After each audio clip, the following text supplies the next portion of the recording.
네, 오늘 날조 본문 신명기 15장에서는 하나님께서 자신의 백성들에게 무언가 나누어 주라라는 말씀을 하고 계십니다.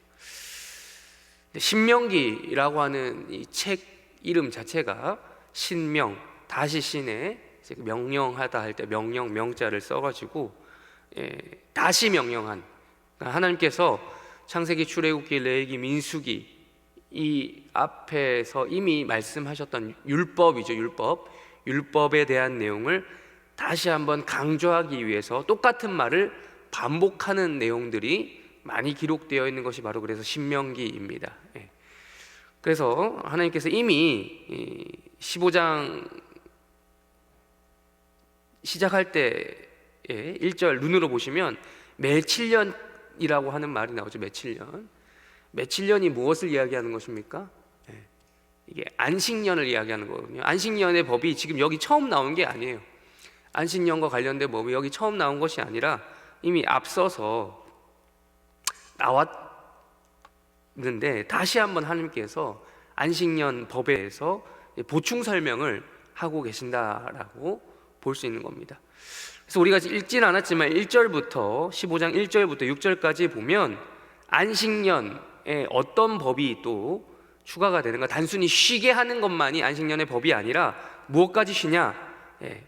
면제하라라고 적혀져 있죠. 면제하라. 무엇을 면제하라는 것입니까? 빚 독촉을 하지 말라라는 것입니다. 빚 독촉. 2절에 보시면 독촉하지 말지니라고 적혀져 있죠.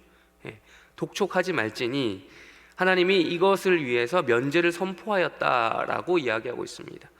이것에 대한 의견이 몇 가지 있더라고요. 신학자들 의견이 몇 가지 있는데 크게 두 가지입니다. 크게 두 가지. 하나는 빚 독촉만을 면제하는 것이다. 또 하나는 빚 자체를 면제하는 것이다 라고 이제 볼 수 있는데, 제가 봐도 빚 자체를 면제해버리면 이걸 가지고 또 악용할 수 있는 사례도 있겠죠. 악용할 수 있는 사례. 그럼 빚을 이제 안식년 되기 직전에 빌리는 거예요. 그러면 빚 독촉도 없고 빚도 갚지 않아도 되면 이것 또한, 이러한 것 또한 사회 혼란이 발생할 수 있기 때문에 아마 빚 자체를 면제해 주기보다는 빚 독촉을 면제하는 게 아닌가. 매 안식년 때마다 1년 동안 많은 빚을 갚으라 독촉하지 말라고 하나님이 이야기하신 게 아닌가라고 볼 수 있다라는 거죠. 어쨌든 여러분 빚 한번 져보신 분들은 알 겁니다. 혹은 빚을 이제 돈을 빌려줬다가 못 받아 부신 분들 또한 알 겁니다. 이게 얼마나 서로 간에 스트레스가 되는지, 갈등이 되는지 아실 겁니다. 빚을 갚아야 되는 사람은 갚아야 되는 사람대로, 빚을 돌려받아야 되는 사람은 돌려받아야 되는 사람대로 참 이게 힘든 겁니다. 근데 어쨌든 이 1년간은 하나님께서 사회 법으로, 이스라엘이라고 하는 사회 법으로 지정해 놓은 거예요. 독촉을 하지도 말고 독촉을 당하지도 말라라고 이야기하신 거예요. 그래서 이것에 대해서 이제 하나님께서 말씀을 하셨고, 5절과 6절에 보면 반복되는 말씀이 있습니다. 5절에도 반복이 되고 5절에도 나오고 6절에도 나오는 말씀이 있죠. 이렇게 하는 자들에게 뭘 하나님이 주시겠다고 이야기합니까? 반드시 뭘 주겠다? 5절과 6절을 한번 눈으로 보십시오. 뭘 받는다? 복을 받으리니. 5절에 보면 복을 받으리니, 6절에 보면 복을 주시리니. 복을 받는 건 누굽니까? 이 말씀을 지키는 자들에게 복을 받는다. 복을 받을 수 있다는 거예요. 하나님께서 하라고 명령하신 대로 지키면 복을 받을 수 있다. 빚을 독촉하지도 말라. 독촉하지 않으면 오히려 너가 지금 당장 그 빚을 돌려받지 못한다 할지라도 이 안식년 법을 잘 지키면 복을 받을 것이다. 마찬가지로 6절에도 이렇게 이야기하는 거죠. 그 복을 주시는 분이 누구라는 겁니까? 하나님이라는 거예요. 하나님이 너가 이 말씀을 지켰다는 그 이유로 복을 주시겠다라고 이야기하고 있는 것입니다. 그러니까 이게 지금 이제 이스라엘 공동체 내에서 일어나는 일이죠. 아주 가까운 자들로부터 시작되는 내 이웃과 관련된 이야기입니다. 내 이웃과 관련된 자비를 이렇게 지키면 하나님이 복을 주겠다라고 이야기하신 거예요. 그러니까 1절부터 6절까지는 우리가 지금 아까 시작하면서 7절부터 읽었죠. 7절, 8절을 읽었는데 7절, 8절을 앞서서 1절부터 6절까지 말씀은 아주 소극적인 형태로, 이건 뭐 당연히 뭐 주는 건 아니죠. 이미 빚을 졌다는 건 이미 준 것을 대한 내용인데 1절부터 6절까지의 내용은 소극적인 주라라고 하는 내용에 대한 말씀이었던 것이고요. 7절부터 이어지는 말씀, 우리가 방금 시작하면서 읽었던 7절부터의 말씀은 좀 더 적극적인 차원에서 주라, 좀 더 줘라 라는 말씀을 하고 계시는 것을 우리가 확인할 수 있습니다. 우리 7절 다시 한번 읽어볼까요? 7절 다시 한번 읽어보겠습니다. 시작. 내 하나님 여호와께서 내게 주신 땅 어느 성읍에서든지 가난한 형제가 그든 그 가난한 형제에게 내 마음을 완악하게 하지 말며 내 손을 움켜쥐지 말고. 그러니까 1절에서 6절까지 빚 독촉하지 말라라는 것은 소극적인 명령이라고 말씀드렸습니다. 7절, 그런데 가난한 형제에게 무언가 주라라고 말씀하시는 거예요. 이것은 적극적인 명령입니다. 어제 우리 날주 말씀을 통해서 담임 목사님이 말씀해 주셨죠. 우상숭배에 대한 주제였습니다. 여러분, 우상숭배, 이 가나안 땅, 신명기 말씀, 하나님께서 왜 율법을 주셨고 또 신명기를 통해서 다시 한번 강조하셨습니까? 이 가나안 땅, 이제 이 율법 자체가 어디서부터 적용이 되냐? 물론 출애굽 광야 생활하던 그들에게도 이미 적용이 되는 말씀이겠지만 사실 본격적으로 이 말씀이 적용되는 것은 가나안 땅에 들어가고 나서부터입니다. 그들이 나라답게 그 땅에서 약속받은 그 땅에서 살면서 나라다운 삶, 자기 나라를 가진 사람으로서 영토를 가지고 살아가는 사람들에게 본격적으로 주어진 그 법이, 율법이 바로 그 말씀인데, 거기서 이제 피해야 될 것이 우상숭배 아니겠습니까? 우상숭배. 가나안 땅에서부터 섬기던 사람들이 계속해서 우상숭배를 했던 것이 문제였는데, 우상숭배의 가장 큰 특징이 무엇입니까? 왜 우상숭배합니까? 우상숭배가 모든 사람들에게 딱 그 구미에 맞아 떨어지는 게 있어요. 그게 뭡니까? 그러니까 인간은요, 본능적으로 뭔가 받는 것에 익숙한 거예요. 우상숭배를 함으로써 얻을 수 있는 게 뭐예요? 말 그대로 얻을 수 있는 거죠. 뭔가 받는 거예요. 우상을 숭배함으로써 내게 어떤 혜택이 있고 이익이 있고 이런 것이 있으니까 우상을 숭배하는 것이거든요. 그러니까 신을 이용해서 무언가 얻어내는 것이 목적이에요. 그게 우상숭배입니다. 그러니까 본능적으로 인간은 받는 것에 익숙한 존재라는 거예요. 내 거. 제가 이제 가르치지도 않았는데 저희 아들이 4살짜리가 가르쳐 준 적이 없어요. 근데 자기 걸 너무 강조해요.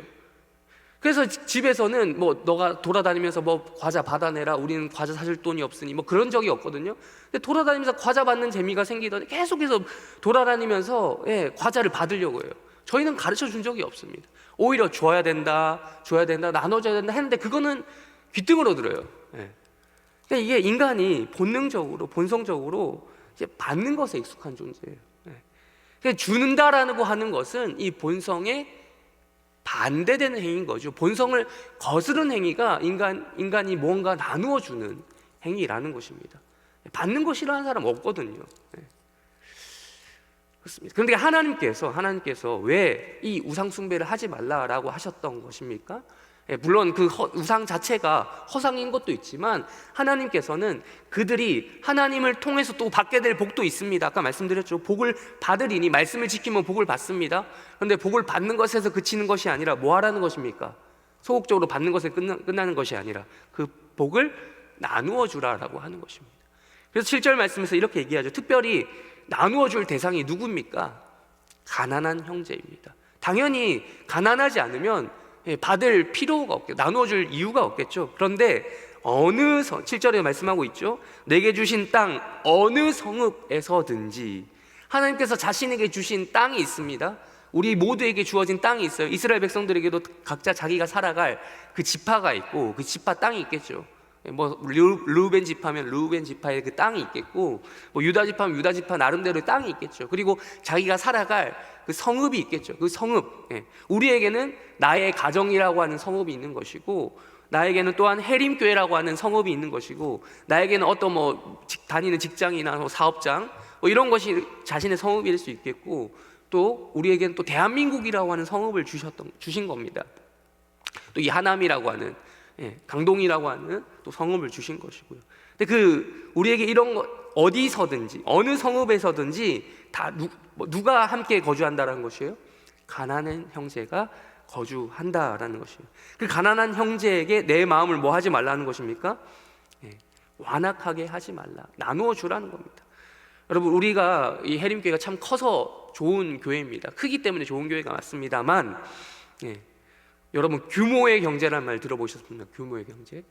규모의 경제라는 게 뭐냐면, 규모가 커지면 커질수록 생산 비용이 절감이 된다는 거예요. 왜냐하면 많이 생산하기 때문에 그만큼 이 단가가 싸진다는 거예요. 근데 이 규모의 자비는 반비례합니다. 규모가 커진다고 해서 이 나누어질 것이 적어지는 게 아니에요. 여러분, 나누어 보셨습니까? 뭔가 나눠줘 보셨어요? 나눠주면 줄수록 내 생산 비용이 절감되는 게 아니라 나눠줄 게 더 많아져요. 이게 반비례하다는 뜻이에요. 경제 규모하고는 다른 거죠. 경제 개념과는. 규모의 자비는 다른 겁니다. 여러분, 우리가 이 해림교회라고 하는 큰 교회에 다녀서 참 좋은 것도 있지만, 그만큼 여러분 이전에 다니던 교회가 해림교회 오시기 전에 다른 교회에서 신앙생활 해보신 분이라면, 이전 교회는 작아서 좀 이런 것들이 힘들었다라는 것도 있겠지만, 이 큰 교회 다니면 다닐수록 또 내가 챙겨야 될 사람도 더 많다라는 것도 우리가 부정할 수 없는 사실이다라는 것입니다. 그래서 7절에서 이렇게 말씀하셨죠. 내게 주신 땅 어느 성읍에서든지, 내가 어느 규모에서 생활하던 것과 상관없이 가난한 형제가 우리 주변에 반드시 있게 되어 있는데, 그들에게 우리의 마음을 어떻게 하지 말라는 것입니까? 완악하게 하지 말라라는 것입니다. 그리고 8절 우리 읽었지만 다시 한번 더 읽어보겠습니다. 8절, 움켜쥐지 말고, 내 손을 움켜쥐지 말고 뭐 하라는 겁니까? 시작. 반드시 펴서 그에게 필요한 대로 쓸 것을 넉넉히 구워주라라는 거예요. 하나님 말씀은 명확합니다. 내 손을 그에게 펴서 그에게 필요한 대로 쓸 것을 넉넉히 구워주라라는 것입니다. 우리 9절도 이어서 읽어보겠습니다. 이거에 대한 부연 설명이죠. 오늘 7절과 8절에 대한 부연 설명이 또 그 뒤에 나옵니다. 9절도 읽겠습니다. 시작. 삼가 너는 악한 생각을 품지 말라. 일곱째 해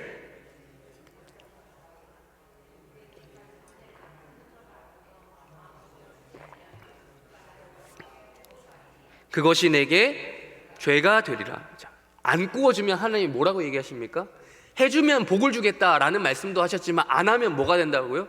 죄가 된다라는 거예요. 악한 생각을 품지 말라. 하나님이 아시는 거예요. 7절 8절 이렇게 딱 7절 8절까지만 얘기했으면, 요 놈들이 이렇게 빠져나갈 구멍도 찾을 수 있겠구나. 뭡니까? 7년째가 다가오면 올수록, 야, 이거 면제년 다가온다. 그러니까 우리 하지 말자. 이제 도와주지 말자. 보면서도 안 도와줄 수도 있다는 거예요. 그러나 그렇게 하지 말고 아무것도 주지 않으면 오히려 이게 뭐가 된다고요? 죄가 된다. 왜냐하면 그들이 하나님께 호소한다라는 거예요. 하나님께 기도한다라는 거예요. 저 사람이 분명히 나보다 잘 살고 내가 진짜 어렵다고 하나님 도와달라고 요청했는데 안 도와주니까 하나님 앞에 호소한다라는 거죠. 하나님 도와달라고. 근데 그게 오히려 뭐가 된다는 거예요? 분명히 내가 너에게 복을 줘서 도와주라고 내가 너에게 복을 많이 줬는데 그걸 안 도와준다? 하나님께서 볼 때는 그것이 죄가 된다라고 말씀하셔요. 그러니까 뭐라도 주라는 거죠. 뭐라도. 물론 그렇습니다. 우리 빈부격차라는 게 있습니다. 빈부격차라는 게 있어요. 가난한 자는 늘 우리 주변에 있습니다. 우리 11절도 읽어볼게요. 11절 읽겠습니다. 시작. 땅에는 언제든지 가난한 자가 그치지 아니하겠으므로. 여기까지만 읽겠습니다. 그래요. 가난한 자, 빈부격차가 없었던 시대가 있습니까? 우리 역사 가운데, 역사가 시작된 이래로, 아담과 하와 이래로 빈부격차가 없었던 때는 없습니다. 늘 있었습니다. 가난한 자는 늘 있다라는 거예요. 그것을 어떻게 해결해야 될 것인가가 역사 내도록 싸워온 문제 아닙니까? 모두가 다 잘 사는 세상이 있습니까? 그걸 꿈꾸는 사람들이 있죠. 근데 그것은 허상입니다. 뭐 유토피아라고 하는 말 자체도 유토피아, 토피아, 그런 없는, 유 앞에 부정어 유를 붙여가지고 없는 세상이에요. 없는 세상. 이 땅에는 그런 게 없습니다. 근데 하나님은 뭐라고 얘기하냐면 도와주라라고 하시는 거예요. 나눠주라. 네가 나눠주라. 네가 나눠주라. 하나님이 복을 주시는 데는, 그렇게 명령하시는 데는 다 이유가 있다라는 거예요. 복을 주시면서 너희에게 나눠주라라고 하는 명령까지 허락하신 거예요. 예. 상대적인 빈부격차는 늘 있어 왔다는 거예요. 물론 이런 빈부격차를 해결하는 데 있어서 세상의 역사가 하나님 뜻대로만 이루어진 건 아니죠. 흔히 말하는 대로 뭐 남의 돈을 내 돈을 주라라고 했더니 내 걸 나눠주는 게 아니라 남의 걸 가지고 나눠줘야 된다라고 주장하시는 분들이 옛날에도 있었고 지금도 있더라고요. 제가 보니까 지금도. 내 걸로 나눠주라가 아니라 남의 것을 뺏어서 나눠줘야 된다라고 하는 사상이 지금도 있더라고요. 뭐 나라 돈, 내 돈이 아니라 나라 돈으로, 흔히 하는 뭐 눈먼 돈이라고 생각하는 거예요. 그런 걸로 나눠줘야 된다라고 하는 사람들이 있더라고요. 내 건 나눠줄 생각 안 하면서 나눠줘야 된다 하는데 내 거 아니고 남의 걸로 나눠줘야 된다. 정작 내 걸 나눠주는 데는 인색한 사람들이 지금 이 시대에도 여전히 존재하고 있다라는 겁니다. 하나님께서 뭐라고 얘기하십니까? 도와주라. 뭘 가지고 도와주라는 겁니까? 내 거 가지고 도와주라는 거예요. 상대적인 빈부격차는 늘 있어 왔습니다. 하나님이 우리에게 복을 주신 데에는 바로 이러한 말씀을 지키라는 목적에서 이 말씀을 주셨던 거예요. 11절 우리가 읽지 않은 뒤에 내가 내게 명령하여까지 또 읽어보겠습니다. 시작. 내가 내게 명령하여 이르노니 너는 반드시 내 땅 안에 내 형제 중 곤란한 자와 궁핍한 자에게 내 손을 펼칠지라. 나눠주라라고 다시 한번 말씀하십니다. 10절 우리 올라가서 앞에 절 10절 말씀을 마지막으로 읽어보겠습니다. 제가 10절 마지막에 읽는 이유는 바로 이 말씀 때문입니다. 읽겠습니다. 시작. 너는 반드시 그에게 줄 것이요 줄 때에는 아끼는 마음을 품지 말 것이라.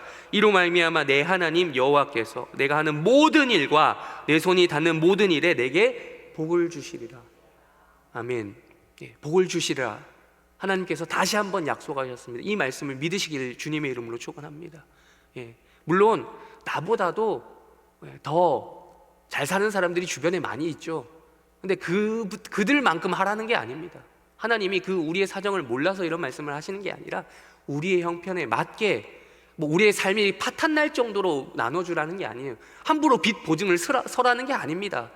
가산을 날려버릴 만큼의 빚 보증을 서라는 것이 아니라 나눠줄 수 있을 만큼 나눠주라. 이것은 너무나도 사람마다 다르기 때문에 이것을 얼마만큼 정해줄 수는 없는 노릇 아니겠습니까? 양심껏 우리에게 허락된 만큼, 우리의 복을 주신 만큼 나눠주라라는 말씀을 우리가 기억해야 될 것입니다. 우리 오늘 또 다른 날주 본문 하나만 더 찾아보도록 하겠습니다. 시편 102편입니다. 102편. 시편 102편 우리 17절 읽겠습니다. 17절. 시편 102편 17절 말씀 읽겠습니다. 시작. 여호와께서 빈궁한 자의 기도를 돌아보시며 그들의 기도를 멸시하지 않으. 우리 아까 앞서 읽었죠. 가난한 자들이 안 도와주면 뭐 한다고요? 하나님께 호소한다라고 했죠. 이 말씀이 시편 102편에서도 똑같이 등장합니다. 하나님께서 빈궁한 자의 기도를 돌아보신다. 그리고 그들의 기도를 멸시하지 않는다라고 말씀하고 있습니다. 시편의 기자가 이야기하고 있습니다. 그런데 여기서 말하는 빈궁한 자는 사실 이 시편 저자, 화자를 이야기합니다. 자신을 이야기하는 겁니다. 자신. 빈궁한 자. 여러분, 빈부는 아까도 말씀드렸지만 상대적인 겁니다. 빈부격차라는 것은 상대적으로. 근데 우리가 누구 앞에 서면 절대적으로 빈곤한 자가 됩니까? 아무리 부자여도 누구 앞에 서면요? 여기 이야기하잖아요. 하나님. 우리는 하나님 앞에서 이 세상, 이 지상에서의 빈부격차는 하나님 앞에 서면 아무것도 아닙니다. 아무것도 아니에요. 절대적으로 부여하신 분이 누구입니까? 하나님이시라는 거예요. 그러니까 하나님 앞에서는 누구나 내 재산이 얼마 있든 간에 교만할 이유가 하나도 없고, 하나님 앞에서 어떤 자의 심령을 가져야 된다고요? 가난한 자의 심령을 가지고. 가난한 자의 심령을 가지고 하나님 앞에서 빈궁한 자의 마음으로 기도해야 된다라는 것입니다. 절대적인 부요 앞에서 우리가 무엇을 자랑하겠습니까? 내 재산, 수조가 있다 한들 하나님 앞에서 자랑거리가 되겠습니까? 혹은 하나님 앞에 나오지 않을 이유가 있겠습니까? 하나님이 그 수조 얼마든지 가져가실 수 있지 않습니까? 있다가도 없게 하실 수 있고 없다가도 있게 하실 수 있는 분이 하나님 아니십니까? 그러한 분께 우리의 기도를 올려드려야 된다는 것입니다. 우리 마지막으로 13절 읽겠습니다. 13절 읽겠습니다. 시작. 주께서 일어나사 시온을 긍휼히 여기시리니 지금은 그에게 은혜를 베푸실 때라 정한 기간이 다가옴. 은혜를 베푸실 때가 올 것입니다. 어떤 자에게 허락될 것입니까? 기도하는 자에게, 빈궁한 자의 마음을 가지고, 가난한 자의 마음을 가지고 기도하는 자에게 하나님께서 은혜를 베푸실 때가 올 것입니다. 우리 다 같이 함께 이것을 가지고 기도하기를 소원합니다. 오늘 아침에 오늘 하루 아침 이 하루를 시작하시면서 하나님 우리에게 은혜를 주시옵소서. 가난한 자, 내가 가난한 자입니다. 내 재산이 얼마 있든 간에 나는 하나님 앞에서는 절대적으로 가난한 자, 절대적인 부요자 앞에 나는 절대적으로 가난한 자이오니 나에게 은혜와 긍휼을 베풀어 주시옵소서. 또한 나아가서 나보다 좀 더 어려운 사람이 있으면 그 은혜를, 받은 은혜를 가지고 나누어 줄 수 있는 넉넉한 마음 가진 자 될 수 있도록 도와주시옵소서. 이렇게 기도하며 하루를 시작하시는 복된 성도들 되시기를 주님의 이름으로 축원합니다. 우리 다 같이 함께 주기도문으로 기도하시고 각자 개인 기도 제목 가지고 기도하시다가 때가 되면 돌아가시기 바랍니다. 하늘에 계신 우리 아버지여, 이름이 거룩히 여김을 나라 임하옵시며 뜻이 하늘에서 이루어진 것 같이 땅에서도 이루어지이다. 오늘날 우리에게 일용할 양식을 주옵시고 우리가 우리에게 죄 지은 자를 사하여 준 것 같이 우리 죄를 사하여 주옵시고 우리를 시험에 들게 하지 마옵시고 다만 악에서 구하옵소서. 대개 나라와 권세와 영광이 아버지께 영원히 있사옵나이다. 아멘.